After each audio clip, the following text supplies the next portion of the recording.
we know from all reports, Deloitte, Boston Consulting, Bain Company, Harvard, you name it, inclusive leadership leads to better results. This is where the Watch and Jewellery Initiative 2030 was born, a coalition between Kering and Cartier.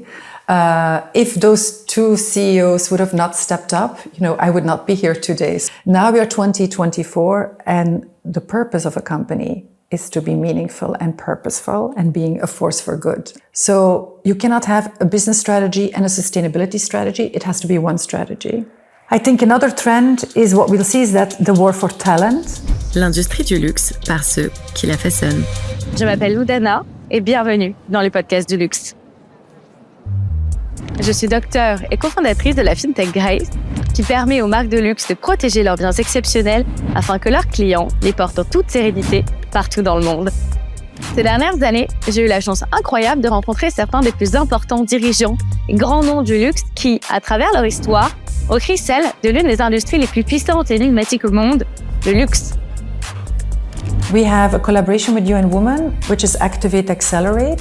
And we did a pilot last year that involved Gucci, Pomellato, Cartier. Ces leaders exceptionnels ont accepté de se livrer dans le podcast afin de vous raconter ce qu'il se cache derrière des pièces iconiques comme un sac Hermès ou encore une montre Bulgarie. Comment ces groupes comme LVMH, Richemont ont bâti de tels empires. C'est toutes les questions de toutes les marques de luxe aujourd'hui. Des parcours impressionnants qui vous marqueront à jamais. Je vous donne rendez-vous chaque mercredi afin de vous partager en exclusivité des conversations inédites et sans filtre avec les leaders de cette industrie. Hello everyone and welcome to le podcast du luxe. Today I have the pleasure to host Iris Van der Veken, who is the CEO of Watch and Jewellery Initiative 2030. We learn what is the sustainability for the luxury brand for watch and jewels, what are the key milestones for all of these brands for 2030. We learn as well what is the diamond market, thanks to the expertise of Iris, and what, through her career, an exceptional episode with a so brilliant woman that I hope will inspire you as it did for me. And I wish you a beautiful episode on Le Podcast du Luxe. Hi Iris! Hello, Lou. Thank you so much for having me today in a Kering HQ. First of all, can you share with us what the symbol to be here today for you? Well, this beautiful location, Kering headquarters in Lanak, is of course very, I would say, sentimental to me, because this is where the Watch and Jewellery Initiative 2030 was born, a coalition between Kering and Cartier.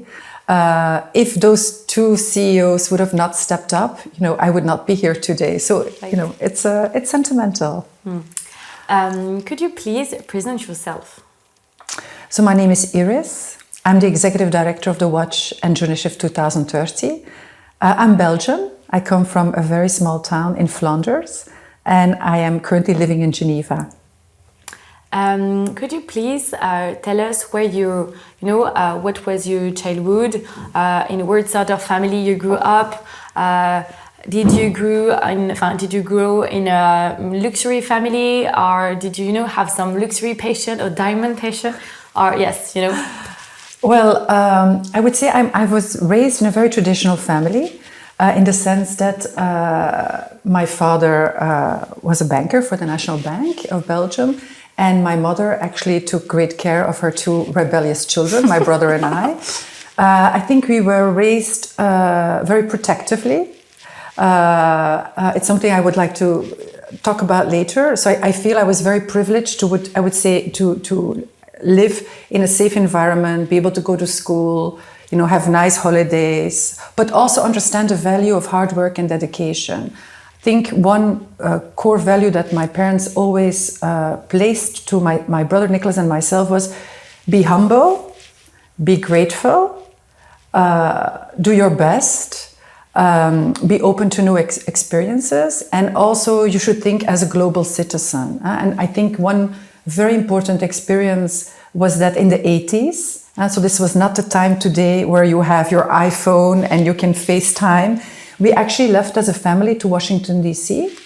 for almost 3 years. So it meant that my brother and I, who came from a very small town and a school in a village, we had to go to a private American school, had to learn to play basketball, hockey ball. We needed to step up on self-confidence. So I'm sure all of those experiences definitely contribute to, who I am today. But I would say, coming back to your question, I think I was very lucky. Not every child has the same safe space to grow up. Yes, you're right. And so then when you came back to Belgium, right? For example, for high school? Yes, indeed. And then I went to university. What did you do? So I studied law and also international relations. I never wanted to practice law, but I was very passionate about public affairs. It's also something where I did my thesis on. I did my internship at the International Monetary Fund in Washington, D.C. At that moment, it was a quite new topic. I made my thesis on the IMF in search of the support of the public opinion. And everyone thought, what is she trying to do? And what kind of job is this public affairs? But at that time, it already interested me very much, the importance of business engaging with policymakers and trying to understand the world from different perspectives. What was your dream job when you were, in high school or legal? Because public affairs, as you said, is not a traditional thing. Honestly, I did not know. I think like many kids, I actually had no clue. And one of my first roles was actually in a technology company, in the human resources department of all places, recruitment, but quite interesting because there was a war for talent. So I learned a lot about how important it is to have a very good culture of leadership, because at that time there was a lot of competition to attract talent in the IT industry. And I saw really that, people were moving for other roles depending on the opportunities they would get, of course, the knowledge they would gain, but also on the leadership that was leading those companies. So it's good to start at a human resources level, because at the end of the day, it's all about people. And how you can have an impact. Exactly. On the society, on people in the company, and we'll be back to that. But today, what you're doing, it's really linked to that, with the impact on the people and the companies. Yeah. So your first job, you came there. Yes. You did, okay, I'm going to do HR. Yes. More focus on talent, and I think a bit the law behind it. Exactly. Also looking at, different policies, how to attract talent, how to retain talent, even more important. Stock options. Yes, exactly. But I also learned when things go wrong. So the company at a certain point bought a bigger company. They were hugely successful. And then, the shares went down. It was a very challenging environment, big restructuring. And even though I was asked to stay, I stayed till almost the last restructuring. And then I said, okay, it's time for me to move. And then I think I made probably a life-changing decision, because I could go left to stay in technology, because there were other companies asking, do you want to go into technology? And then there was this unique opportunity to go to a family business in the diamond industry. It was at that time Rosy Blue, one of the biggest site holders of the De Beers Group. And that fundamentally changed my life, going into that organization, again as human resources, but then actually evolving in a complete new role of sustainability, because of everything that happened at that time in the industry. How this new opportunity came to you? Well, I think those were the days. Now I feel like I'm an old woman. I'm really talking about 24 years ago, Lou. You have to understand, in that context, there were all the big topics of conflict diamonds, the establishment of the World Diamond Council, the Kimberley process, the mining houses actually playing a fundamental role, like De Beers, BHP, Rio Tinto, asking for the first time their clients to do social audits. And I was, just in this diamond company in the HR department. And I thought, well, this definitely is going to change the dynamics of the business. I would love to learn more about it. And when the CEO asked who wants to go to London to do the training, I said, okay, I'm in. I was so fascinated because I realized this is not just going to be about a social aspect. It's going to change how businesses will do business into their value chain.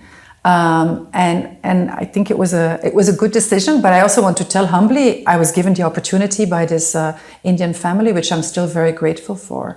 And can you maybe present what was exactly Rosy Blue? Yes, of course. Rosy Blue still today is one of the key leading diamond manufacturers in the world. And they have offices and entities across the world. And when I was part of their team, I was actually working all over the world, from India to Thailand to Africa to China, implementing actually different standards. So this could be an SA1000 on labor. This could be an ISO 14001 on environment. And fundamentally what I saw, Lou, is when you go into factories, you cannot disconnect standards, like we said, from people. If you want to do things well, you can't think about ticking the box on paper. You need to think, okay, how am I going to involve everyone to implement these standards? Because it's going to actually make business sense. It's going to give better wages, it's going to give, better retention, it's going to protect our reputation. We're going to really build a strong culture beyond compliance. So for me, it was a fascinating journey. Do you have an example of one of the main things you participated in? Yes, well, I can give you an example. I think one of my favorite projects probably was when we implemented SA1000, which is quite a challenging standard on labor practices, because I saw how much that changed also people's lives on wages, on health and safety. It created just an additional value. But I think also something very close to my heart was in 2005 when the Responsible Jewellery Council was founded. We were the first to try out the standard. So when the standard was in development, they asked who wants to try out the standard. And I did it together with SGS at the time, the audit company, and we went to India, to China, to Thailand to look at, what does it mean? Because you can have the greatest policies on paper or the best standards, but it's about operationalizing it, bring it to the hearts and the minds of the people, and seeing that it does change business processes and value to the business. And if there is a real meaning for their people on the floor, because if there exactly, is not, exactly. Yeah. Okay, and so if I understand, Rosy Blue were doing all the diamond manufacturing and polishing. Yes. Yeah. So from the mine, it's mine. So they would buy from site Okay. There would be a site hole they would buy from different sources, and then they would polish diamonds and sell them back, or also create jewelry. It would depend on the value it's really chain. the main intermediary. Yes, between the mine and the retailer. Yeah. Okay, and it was owned by De Beers. No, it was not owned by De Beers. No. And how? So you came from HR. Then you so I went into sustainability? indeed different sites. I started in South Africa, and then I went global. And at a certain point, I was appointed global responsible, which was an amazing opportunity. Working with so many fantastic people around the world, only focusing on standards implementation, but also working closely, a little bit more multi-stakeholder, with UN institutions, with the Global Compact. The largest sustainability initiative in the world in New York. So, it was a really beautiful, interesting journey. And for example, the laboratory for controlling, like a GIA. It was always, to just do big everything. Yes, I also moved to the Middle East where I did some work on the OECD implementation on gold. And then I think another important milestone was, of course, when I moved to London to be the executive director of the Responsible Jewellery Council, which was, of course, an amazing momentum because I had been there in 2005 when it was founded. Who would have thought, Lou, that so many years later you would have the opportunity to lead it? Yeah. Which was an interesting experience because you work with so many players across the industry, really trying to work hard that the standard stays relevant, to focus on governance, and seeing that the standard is well implemented across the value chain. And what are the main actors in diamond and metals, for stones, everything in your industry? So you did all this change and evolution of your career here in Rosy Blue. Then what did you do? So I went also to the Middle East, and then I came to London, and then I think a really big milestone is why we're here at Kering, is when I joined the Watch and Jewellery Initiative 2030, co-founded by Cartier and Kering. Can you tell us what the story behind it? Well, I think it's a quite interesting story because two CEOs actually stepped up and agreed to start a new coalition, the Watch and Jewellery Initiative 2030, as an action platform to really help advance the industry on three key pillars that are interconnected: climate resilience, biodiversity and nature, and inclusiveness. And I think, Lou, that's on its own unique when two competitors actually, do collaborate because they want to advance the industry on sustainability. And what is so interesting, it came from two big brands, a group, and not, for example, as you know, we had an episode with Comité Colbert. It was, I think, from Guerlain, but some years ago. So now it's the new generation, especially for watch and jewelry. Can you tell us more, what is exactly this initiative for 2030? So first of all, 2030, I think everyone knows the 2030 agenda, the 17 Sustainable Development Goals, Lou, because in 2015, it was the first time that actually 193 countries agreed on a common agenda of the world. 17 SDGs 2030. But the reality is we are very much behind. 85% of the goals are not on track. And that's why policymakers have to step up. Governments, of course, have to take their responsibility. But businesses can be a huge force for good. And I think it's in that philosophy that Kering and Cartier came together to say, okay, let's lead the way humbly. This is not about shouting out. This is about really creating a platform to action, to learn, to share, but most important, to accelerate, because we are behind. And that means leadership needs to step up. And what are the members, and if I can say the business model behind it to make it work? Okay, so I think first of all, when we talk about a model, we need to talk about governance. So for us from the start, it was very important. We are based in Maison de la Paix, House of Peace in Geneva, and we're Swiss-based, and we invested a lot in a solid governance structure. And what do I mean by that? From the start, we said, okay, we have the co-chairs, Kering and Cartier, but inside the board, we also need to have a reflection of the value chain. And so we have Chanel with Mr. Frédéric Granger, but we also have a suppliers community in Italy with Licia Mattioli. We have a manufacturer of diamonds like Rosy Blue, but we have also independent directors like Georg Kell, the co-founder of the Global Compact, Anino Imua, founder of 100 Women of Davos, Jane Wang, CEO of Social Accountability International, Alexander Lassik, the CEO of Pandora, and probably now and then of course, very important, two important industry associations, SIBJO and BGOP, so France and Italy. And we believe it is important not only to be inclusive, but also that whatever we're going to build, we're going to give back to the industry. So within those three pillars, whatever tools that we're building, whatever knowledge and expertise that we're testing, we want to share it across industries and we want to share it within the industry. And what are the main milestones you already achieved, or which one you want to achieve in for 2030? Well, I think first of all, it's very important when companies commit, we ask them to commit to Science-Based Targets Initiative, and we ask them to build a nature strategy. We ask them to go much deeper on gender diversity and inclusion, and that doesn't happen overnight. So I think there are two pathways we're seeing. First, I would say we have the companies that are more starting, and we kind of concretely see action by action. And we're monitoring that now. We're developing actually a monitoring model that's much more closer to be able to concretely report back. But second, then we have these companies that advance much more strong on climate, on nature, who share their knowledge with the wider group of companies. And I think that's the beauty of the initiative. We see companies stepping up, moving forward. And we also see that through this cross-learning that we're kind of almost, I would say, creating a think tank to advance, hopefully, the wider industry. And you, what is your role?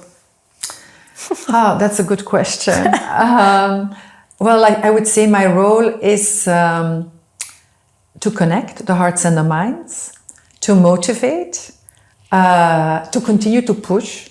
And I don't want to say push in a negative way, but really to encourage the companies not to step back, but to continue to activate. I think in today's world that is challenging, let's be clear, economic climate, conflict, nature climate crises. It's very dangerous, in my view, that you could become very negative and that you think it doesn't matter what I do. It actually does. Every small action matters. And I think it's really important for me to help the companies advance, but also help, accelerate for the wider industry. And I say that humbly, Alou, because let me be very clear, there are many also companies not in the initiative that are doing fantastic work. But I do see us as a coalition builder who also wants to connect with companies that are not inside the initiative, but to think about, what does the future of luxury look like? And how do we have a shared accountability to do good? Because we are a business of beauty and emotions. We talk about your beautiful Gucci sneakers or your bracelet or your bag I saw. Every piece has a sentiment with you. Or you received it, or you bought it yourself because you empowered yourself, or you received maybe a piece of jewelry from your grandmother or from your mother.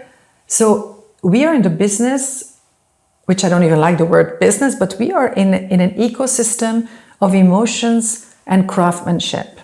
And when we look at watches, the time is ticking. The time is ticking. We are all living in this planet and our time is limited here. So we better make good use of that time. And do you have an example, for example, of an initiative made by Kering or Cartier or Pomellato, I don't know which brand, that you can share? So, for example, I will start with the work we're doing with UN Women. We have a collaboration with UN Women, which is Activate, Accelerate. And we did a pilot last year that involved Gucci, Pomellato, Cartier, many different brands on gender-responsive procurement. So actually trying to understand, when you look at your value chain and you're buying from suppliers, how much are you buying actually from women entrepreneurs or from companies that really embed gender into their strategy? And, how can you measure that? And we really did, I would say, a pilot with UN Women. We now know the results. And now the question is, okay, how can we improve? How can we all improve to be able to integrate that much more in supplier capacity building or in suppliers' engagement? So that's one. I think second is I would like to invite you to read our emerging practices case studies on our website with UN Women, which actually gives examples of Chanel, Pomellato, Gucci, I think Rosy Blue, Dimmockson, Swarovski, etc. So I think there's different examples. But what you do see at the heart is always very strong leadership at the top. There's a very strong commitment at the top to make that change. Because you saw an unfair repartition between men and women in watch and jewelry. What is your goal for the equality of gender and this? So I think across industries, it's a topic. I think gender is not just a topic for our industry. I think gender is a topic across industries because we see the facts and we're, depending on the report you see, we're 300 years behind, we're 150 years behind. How is it possible? We're 2024, How is this possible? So we have this historical backlash, I would say. But what we also see is that when companies are really taking gender as a strategic imperative, from top down, bottom up, that it does change the culture of an organization. And it's something that you need to carry throughout the organization. You can't just put that in a human resources department or a D&I workforce. It's actually behavior that, that needs to be shown by everyone inside that organization.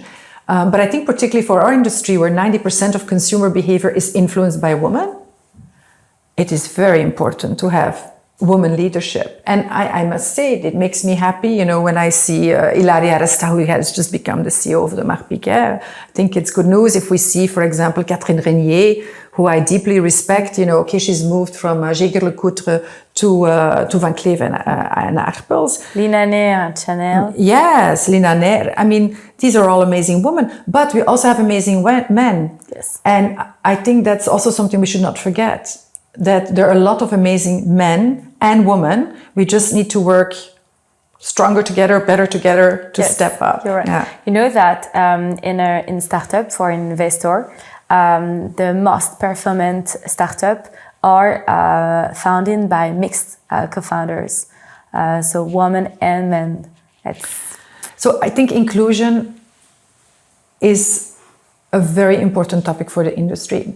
We know from all reports, Deloitte, Boston Consulting, Bain Company, Harvard, you name it, inclusive leadership leads to better results.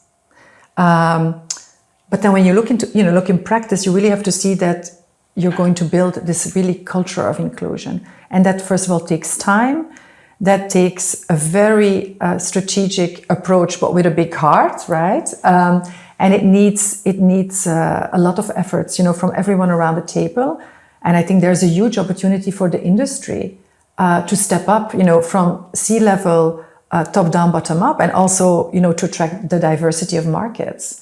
So I'm sure we will see much more, hopefully creative, innovative solutions to be able to be more inclusive, not only in the workplace, marketplace, community, but, also thinking at retail experiences.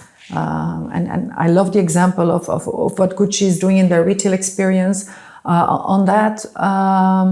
We need to step up. Could you maybe share with us, I know that you're working on different studies, so you invest in to have some more knowledge for natures, for gender. What are the big topics? Yes. Okay. So the approach of the initiative is that we're bringing everyone on a journey, depending on your maturity level. And when you bring someone on a journey, Lou, it's very important for us to be educated and to have knowledge. And I think we're very lucky. We work with a lot of expertise on climate, on biodiversity and nature, and on inclusiveness. So what happens is that we have a lot of educational sessions, we have interactive sessions, but we also have what we call help desk sessions. I don't know if that sounds a bit strange, but it means is when people go on a journey to really implement, let's say, as BTI Science-Based Targets Initiative, or start their nature roadmap, we're kind of giving some hand-holding, and the companies that are more advanced share their learnings, but also external experts really bring a lot of content to the table and tools and practical hand-holding to bring those companies on board. And I think that's super important because no one can do it alone, and education is key. We need to educate everyone on these topics. And everyone from the brand. Because I would say everyone in the whole value chain. I think today everyone in your company should be an ambassador on sustainability. Totally right. And if you look at an organization, your C-level, your board, everyone in a decision-making process needs to understand the repercussions of decision-making, from buying the material to transformation of the material to the experience to the retailer. So that requires a very holistic approach to sustainability. And I think the old school model where sustainability, was just sitting in one department, I think that's not going to work. It's really about innovation. It has to be throughout the organization. And when we look at topics like, circularity or rethinking your value chain or choosing different materials, it has a repercussion on how you're going to produce, where you're going to produce, your energy consumption.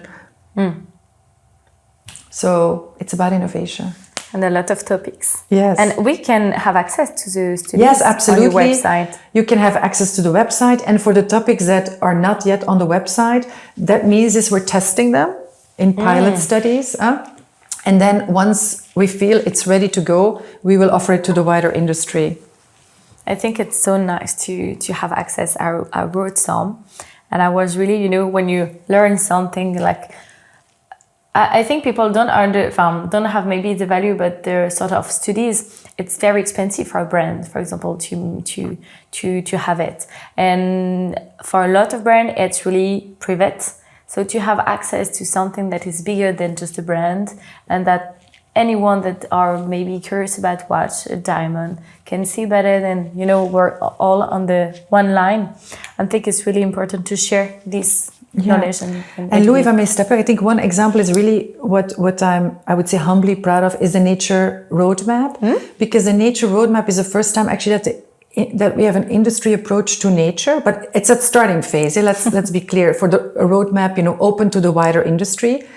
When we launched it with Marie-Claire Daveux a few months ago, Chief Sustainability Officer and Public Affairs of Kering, we then went to an open consultation of a couple of months, with SBTN, with WWF, with the World Business Council for Sustainable Development, because we wanted to hear their views and perspectives.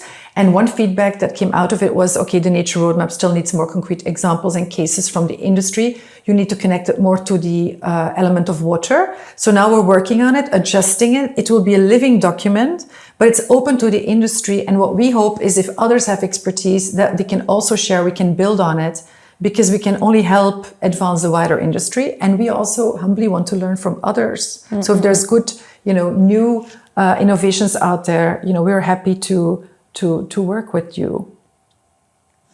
Do you maybe share with us one of the biggest challenge you're implementing for sustainability in a watch and jewelry in these last years? So you have the nature roadmap. Yes. So if I would look, I think the biggest challenge. I think the biggest challenge today is capacity building. And what I mean by that is there's a goodwill, there's a commitment, there's a willingness to implement, but we need to see that people have enough tools and education to be able to implement well.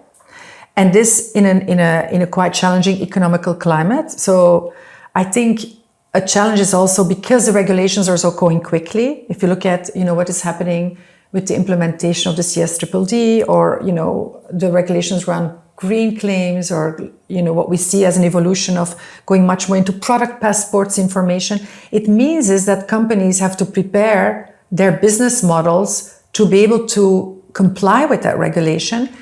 And they can't do it alone because they're dependent on their suppliers and their wider value chain. Because, for example, the legislation talks about the value chain, not even the supply chain. So it means it's your distribution network, everyone you work with, your service providers. So that means it's an enormous role of education, understanding where you are, where are the gaps, how can you bridge those gaps? Do you have your action plan in place? You have to do a double materiality exercise. So not only, how you're impacting what are the important topics for your business, but how are you impacting society and climate and nature? It's a lot, Lou. So I think it's super important that we try to simplify a very complex topic, that we make the life of the suppliers easier, giving them the tools, the consistency, and that we really help them build capacity. I think that's a huge duty for the industry. And first of all, there is as well all the problem with sustainability is really important, but it's a real cost for the brand. For example, the brand is not going to gain money thanks to that. So it's like an obligation now to really invest it to make more for the commitment of the brand for the end clients. I know that customers now are really more educated, they are more informed, and they want to have more commitment for the brand. And you talk about public affairs, about diamond, there is a lot of demands, and how the brand can be more transparent. But for example, now, if I didn't say a mistake, there is a chief sustainable officer in a lot of brands, more and more. Like the RSE in France is more and more important. And so you for example, with who you're speaking with the brand, the CEO, the sustainable team, which really depends of So what I actually see is I'm actually very encouraged by what I see by the brands. So because first of all, brands inherently have always been very protective about the integrity of what they do. If you think about the most beautiful brands in the world across the luxury group, so I'm not even talking about just the initiative, it's about incredible craftsmanship. It's about design. It's about precision.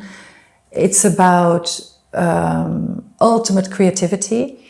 And behind all of that is a value chain where you are sourcing different materials, where they're produced in certain countries, and where you need to bring the whole story and narrative together. And in my view, I think brands are doing a lot. I think the big opportunity lies in telling that narrative in a credible way,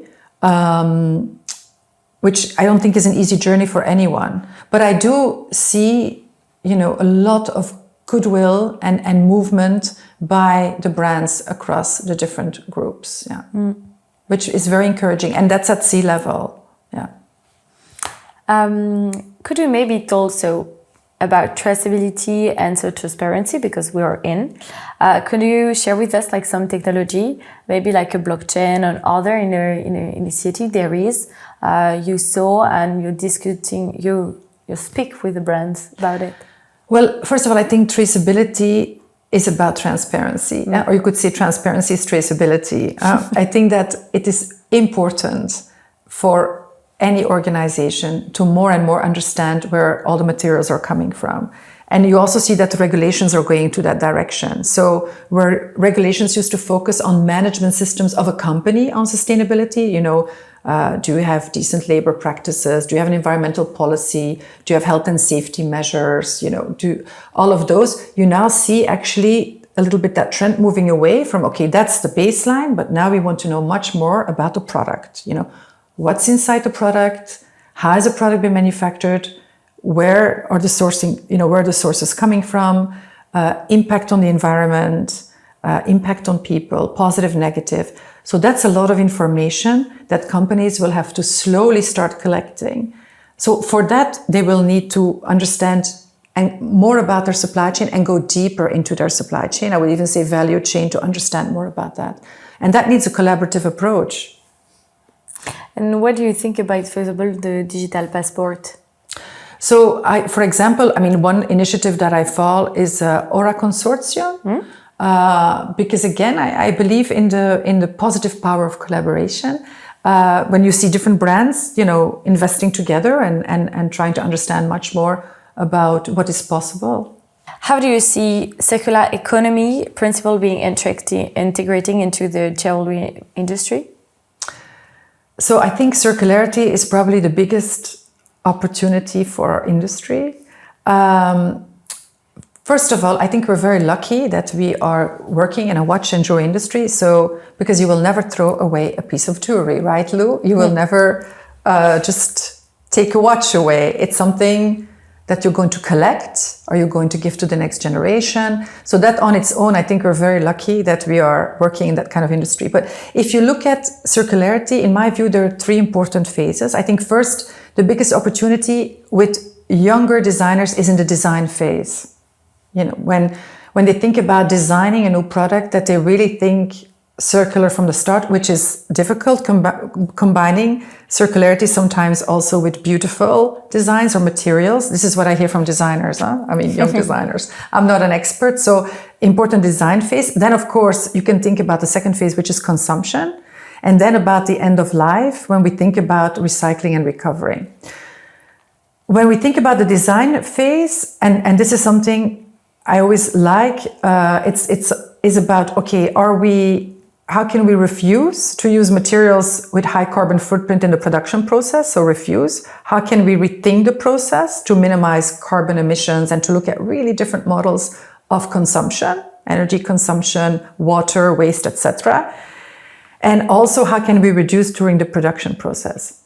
But imagine if you have this beautiful design and you want certain materials, to bring all of that together, that is not easy. So it'll be interesting to see who's going to take the lead on this fantastic rethinking design phase. But then I think on the consumption phase, I think everyone sees now a fantastic trend because people are indeed much more buying vintage. Look at what's happening in the luxury industry with re-luxury, etc. Repurposing what we have. That trend, if you look at the figures, that's only going to accelerate. And then I think there will be also a lot about the, I would say, the life cycle, the repair, the maintenance, the whole life of a piece of jewelry. So I think they're super interesting times, and I think the companies that will invest in that and will find a solid model will conquer. Do you have do you know if there is some brands that are you don't have to mention it, but if there is some brands that working on recycling some metals, using some diamond or maybe some diamond for other old pieces, because I know that, for example, in high jewelry, it's a lot of time because this is so exclusive savoir-faire. But sometimes imagine you don't sell the jewel, but you have the diamond, so you can retake the diamond for doing another one. And I think it's one of the beauty of the jewelry of a stone. It's you can reuse it, and the metal you can, I don't know how we say it. Extract it? Yes, you can extract. So I think it's so beautiful that you say, okay, maybe the next collection of, I don't know, Chanel or I don't know what brand that could use 50% of recycling materials. Yeah. This could happen. Well, there are already companies using recycled materials. I don't want to go into, I don't want to go into one brand over the other. So, I mean, we see that already happening in different materials, but I think it's just going to accelerate. I think the big opportunity lies, how can you create beautiful, exceptional pieces? With new... yes, indeed, in a more circular model. Okay. Right. Like you say, if they're going to, reuse materials, but really thinking about how innovation will step in here. But I'm confident it will happen. Because I know that, for example, we're not going to publish the episode today, but today in France is 15 years old and the birthday of Vista Collective today, so really funny. And I saw that there is a lot of e-commerce platforms that are reselling jewels, and I think it's in all the story of humans, there is the thread of diamond, the thread of new jewels. I think it's something, it's sustainable, but I'm sure that it's sustainable business from years, in fact, the trading of jewels. So it will be... Yes, and I don't think we should underestimate the alpha generation, no? This is the generation that's going to be, a big category for the luxury, for the luxury industry. And that is a generation that has been raised in these special times, I would say. You're right. So it'll be interesting to see how they will repurpose. Yes, me too. But linked to these new behaviors and commitment for the customer, today customer prefer for example for diamond, there is a lot of talk about it, and you're an expert in diamond. I know, for example, there is the synthetic diamond and the real one. Can you maybe talk about it? Sometimes we had a debate in Geneva about what is more clean for the earth, for the planet. First of all, I think it's important. A diamond is a diamond. Yes. So, and I am honestly, Lou, I never go into this discussion between natural versus lab-grown diamonds, because in my view, the discussion is it's a consumer's choice. When a person walks into a boutique or a store, it will have an idea what it wants to buy. And it's a consumer who will make that choice. What is very important, I think, in the retail experience is that whoever sells that diamond gives the honest story about the diamond. So if it is a lab-grown diamond, explain what it is. If it's a natural diamond, explain what it is. I think it's very dangerous when certain companies make certain claims that could not be true or half true. I think it's really important to stay to the narrative, what it is. And at the end of the day, it's an emotional decision. And for some people, it might be, a budget restriction. For others, it's a different conscious choice. But I always say, when I look at these big debates between natural and lab, I say, really, it is a consumer who will make the decision. Mm. And it's so nice to be able to produce real diamond, even of course it's consuming, carbon, etc. It's a technical prowess to be able to have of course synthetic, but still a diamond.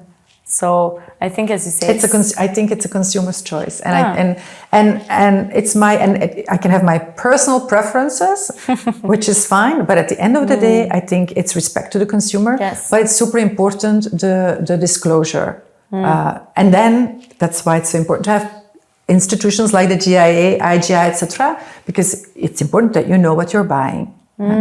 Okay. And you at the initiative, do you have some topics about that, or it's not? No, this is something we're not. Okay. No. That is not part of our focus. Yes, on the climate and the gender, you don't really care about if it's a real or not. What is important? I think for it's you, important. No, what we care about is about integrity and transparency, and about if companies would make claims, that those claims are justified, and if you are telling something about your product, that it's correct. Yeah. Okay. Could you, Iris, maybe share with us what sort of trend there is today for sustainability? Yes, I'd be happy to. So I was born in 1970, and that was the time when Milton Friedman talked about the purpose of a company is to make profits. Now we are 2024, and the purpose of a company is to be meaningful and purposeful and being a force for good. And I've seen sustainability evolve over 24 years. And if I look at some big trends, I think, first of all, and this is a very good thing, sustainability is not anymore an add-on. It is a CEO strategic imperative. So you cannot have a business strategy and a sustainability strategy. It has to be one strategy. It is how you're going to do business, how you're going to create your business model. It's going to be connecting all the dots in your value chain. You'll have to work with everyone around the table at the end if you want to deliver that sustainable product. So it's a total cultural transformation for an organization. So one, CEO commitment, board commitment, inclusive board, hopefully. Second, it is also about your extended network. And what I mean by that, in the past, we saw that often, you had the companies and then you had the suppliers. And those were like two different families. No. Today, the suppliers are your extended families. And you better get along with them well. It's really important to see those suppliers as your family. And they're going to, help you, again, to build a responsible value chain. It means you need to invest in suppliers' capacity, you need to help them accelerate, you need to help them understand the regulations, and you need to bring them fit for purpose, to be able to stay relevant to that customer. I think a third trend is innovation. Technology, artificial intelligence, blockchain, everything we see around is going to be an important tool, and I repeat, tool, to help and advance sustainability. Because definitely on AI, I'm doing a little bit of research on that. You can probably get a lot of optimization on data, capabilities, etc. There are also negative repercussions, but let me focus on the positive. So it's going to probably be very helpful to look at scenario planning, to look at much more integration, definitely on optimization on climate and water and nature strategy and etc. So innovation will be on top of mind, not only in your production processes, but also towards your retail experience, your customer experience. Then definitely that alpha generation that is so tech nerd, right? That I probably can't even handle anymore.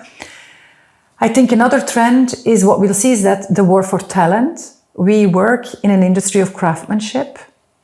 I think when I look at how watches are made, actually I get very emotional about it, because for me it's art. It's not even anymore a job, it's art. These are artists that are creating these beautiful pieces of jewelry. how can we protect that savoir-faire? How can we really, really see that we attract people from all backgrounds to work in this industry and be, even more inclusive? So I think the war for talent is on, because if we want to be future-proof, we will need to see that we can get that diversity also in those skill sets. And then I think the big game changer is, for me, nature. I think we've always been focusing on climate and the social side, but we should not forget that, nature, we are living on one planet, Mother Nature. So we need to learn to think interconnectedly, not in boxes. So the connection between human rights, nature, climate, so what we call just transition is complex. And that brings me probably to the last one, is we can't do that alone. We cannot do that alone. So it means is we need to sit at the table with competitors, within an antitrust space, of course, but with competitors, with policymakers, with civil society, and just be humble. All of us have to be humble if we want to take care of this mother planet together and work together to advance some of these solutions. And that will lead probably, like we talked about, to more circular thinking, to building, and also in the education systems from kindergarten to schools of art and craftsmanship of jewelry, this mindset of rethinking how you can create beautiful things. With respect. With dignity and integrity. You're right. I know that you are an activist on gender equality. Why? Well, we talked about it at the beginning, where were you raised? Well, I think my parents are turning 80 years old, and I've been raised quite protectively. I received equal opportunities with my brother, was able to do, a lot, go international. Many girls do not have that, even, access to education. And when we look at education, but also if we look at conflict, if we look at climate issues, it's always the girls and the women who are impacted more. Climate crisis is also not neutral. And I think that's where I believe that we as an industry can really step up, because we are so influenced by women, and we're always working on beauty and on magic and on craftsmanship and on experiences. So I think there's a huge opportunity to do good by leading by example, by building strong programs to empower women, to build entrepreneurship, and to see to it that actually, every woman and every girl has equal rights. And what did you do in your activist life? That's a lot. I mean, don't say it like that. From the first beginning in the I think my passion for gender started at Rosy Blue when I was in India. I would visit a lot of manufacturing sites where I would see women work in the factory, and that also had to go home and take care of their children and manage their housekeeping, and often also because of a cultural aspect also take care of the family-in-law, etc. And it gave me such deep respect to the opportunity to make things better for other women. And I think that is super important, and that can be with simple processes and changes to get to systematic change. This can be in more flexibility, better wages, helping to build infrastructure for children to go to school in the neighborhood of the factories. So there's so much good businesses can do. I invite everyone, by the way, to look at a document by UNICEF, Children's Rights and the Role of Business, because business have a huge potential to have a positive impact on women and on children. And this can be, through wages, through access to infrastructure, through health insurances, through flexibility, but through leadership capabilities. How do we get stuck? What are the barriers, Lou? If we look at 100 women, where do they get stuck? How come they cannot move upwards? So what can we do, each one of us, to see to it, wherever you are in an organization, that you build your own influence within that organization to help other women rise? I think that's so important. You're right. And especially with my work under the Global Compact, I was chair for Belgium of the United Nations Global Compact. Yes, I learned so much from across industries. So it starts with yourself. Inspiring.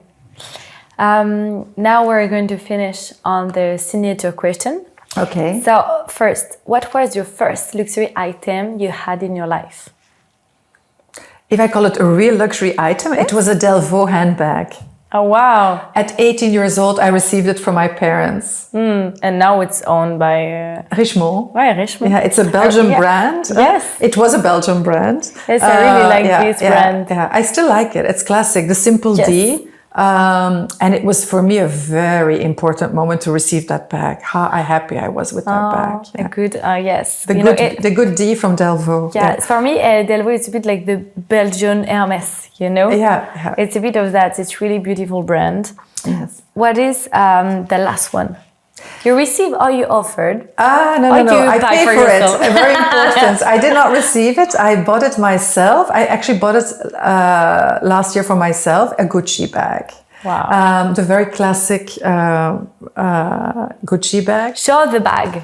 I want to see it. So this I bought. I really like it. Yeah, no. But I've always been a Gucci fan. Let me be clear. But I never. Me too. I never bought a piece. So I saved actually for this piece, which I'm very happy because it's a classic piece, and I believe it will have a long life.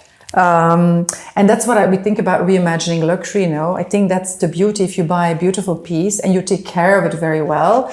And if there's something wrong with it, you can go back to the boutique and go for repair. We can bring it to a next life. Right. So. And for Gucci, there is a partnership with Vesta Collective, by the way. If you want to resell it and for a new one, you can resell it on Vesta. And you have, I don't remember, normally you have like some credit to reinvest in Gucci. Really interesting initiative from Gucci and Vesta, by the way. Which luxury house do you admire the most? And why? What's your favorite brand? If you can say one. So this has nothing to do with the Watch and Jewellery Initiative 2030. Of course not. It's just your personal... No, I must say I've always been a big fan of Chanel.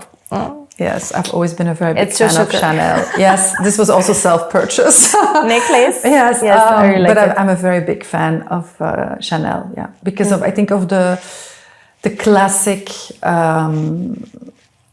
timeless elegance. And for me, Chanel is really a powerful brand for women.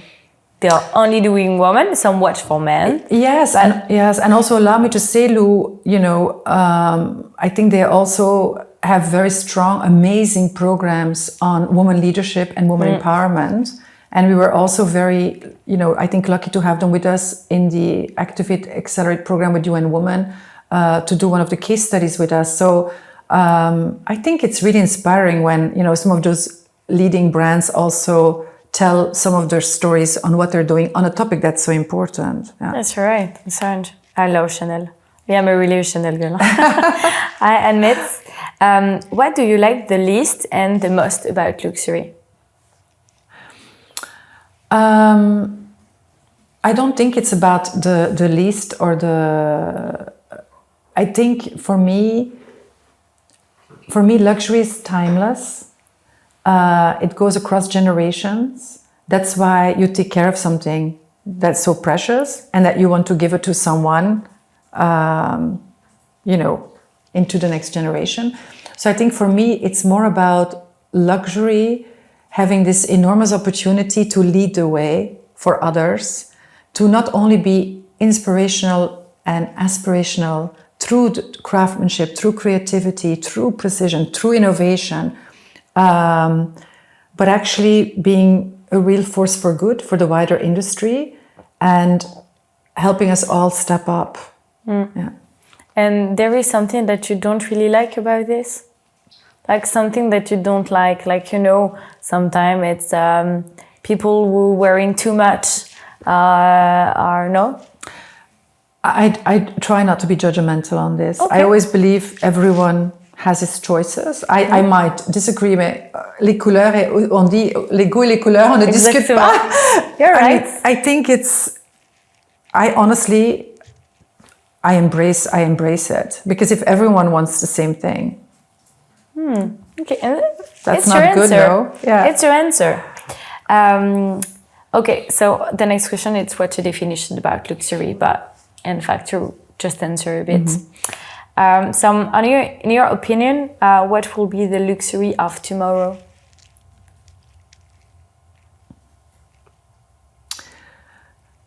The luxury of tomorrow, What is the future of luxury? I think the future of luxury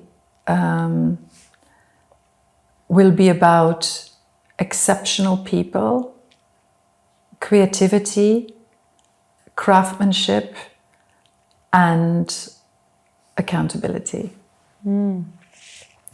And last question, what is the next guest you would like to hear in the podcast du luxe?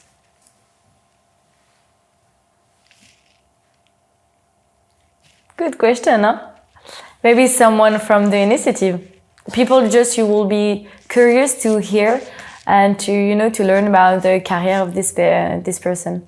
That's a very challenging question, Lou. I think there are many beautiful people to invite for the podcast, but if I may encourage you maybe to ask someone from the Black and Jewelry Coalition in New York, which is an organization that is really focusing on inclusiveness, especially in the jewelry industry.